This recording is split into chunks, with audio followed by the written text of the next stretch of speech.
Eder. Mech. Pallister. L'analisi comportamentale dei principali protagonisti della vicenda Liliana Resinovic rappresenterebbe certamente il trait d'union tra gli innumerevoli indizi. Il movente del femminicidio e la surreale rappresentazione mediatica sollecitata dal marito della vittima. Occorre innanzitutto supporre ragionevolmente, per deduzione logica e secondo letteratura criminale, che in qualsiasi altra giurisdizione del nostro bel paese Mr. Visintin sarebbe stato formalmente indagato, anche a sua eventuale tutela.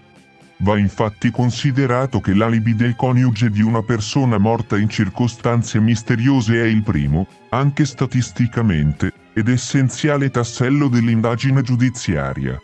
Si osservi poi che nel caso in questione il marito Sebastiano Visintin ha manifestato reticenza, confusione e contraddizioni tali da richiedere un'attenta esamina dei suoi movimenti ed atteggiamenti nel periodo di gestazione del delitto, cioè di maturazione del movente, e nelle fasi della sua esecuzione, ovvero durante l'occultamento del cadavere. Un aspetto significativo del surreale comportamento del Visintin è la metamorfosi nel suo rapporto proprio con i testimoni più attendibili, volto solo a screditarne le deposizioni effettuate, ed anche quelle incombenti. Tra le sue mutazioni spicca il disprezzo rivolto alla signora Gabriella Micheli apparentemente in ragione dello stratagemma attribuitole, invero tardivamente, dal Visintin, per l'aver ottenuto la convocazione in casa sua.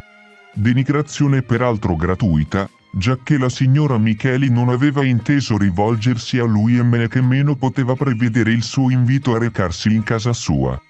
Mutazione che il Visintin al contrario maturò solo dopo aver saputo della preziosa testimonianza della signora Gabriella che smentiva la presenza della borsa di Liliana nell'armadio quel 14 dicembre 2021. E dunque si può ricondurre l'iniziale riguardo di Sebastiano per amici e parenti di Liliana a mera circospezione, e che siffatta convenienza abbia invertito la rotta in conseguenza della conoscenza e dello sviamento delle indagini. Infatti nelle prime ore dalla scomparsa della moglie Sebastiano aveva interesse ed urgenza di sapere se vi fossero testimoni inevitabili, come ad esempio Iva la fruttivendola, e cosa avessero sentito o visto quella mattina fatidica. Parimenti cercava di capire se qualcuno avesse ricevuto nell'ultimo periodo da Liliana confidenze che riguardavano la loro crisi coniugale. Sebastiano aveva necessità di aggiustare per gli inquirenti una prima versione delle sue azioni compatibile con le possibili testimonianze, che andava dunque a monitorare preventivamente. Ne conseguiva l'opportunità di presentarsi sul proscenio mediatico quale vittima collaterale, inconsolabile e meritevole di una difesa d'ufficio. Di tal che si può comprendere come Sebastiano nel primissimo periodo tenesse in marcatura principalmente la vicina Gabriella, dalla quale in qualche modo, per forzosa confidenza para-amicale, direi, poteva carpire aggiornamenti sulle indagini e sugli orientamenti della polizia, in virtù della sua colleganza professionale ed intraprendenza. Così ebbe l'opportunità persino di anticipare le attenzioni dei giornalisti e degli inquirenti. Sebastiano, con la stessa marcatura ad uomo su taluni giornalisti o pseudo-opinionisti, recepiva notizie sugli accertamenti in corso e utili suggerimenti per sviare o condizionare le indagini, vedi, ad esempio, la commediola del gomitolo di Spago e le varie altre premure della inviata di Mediaset.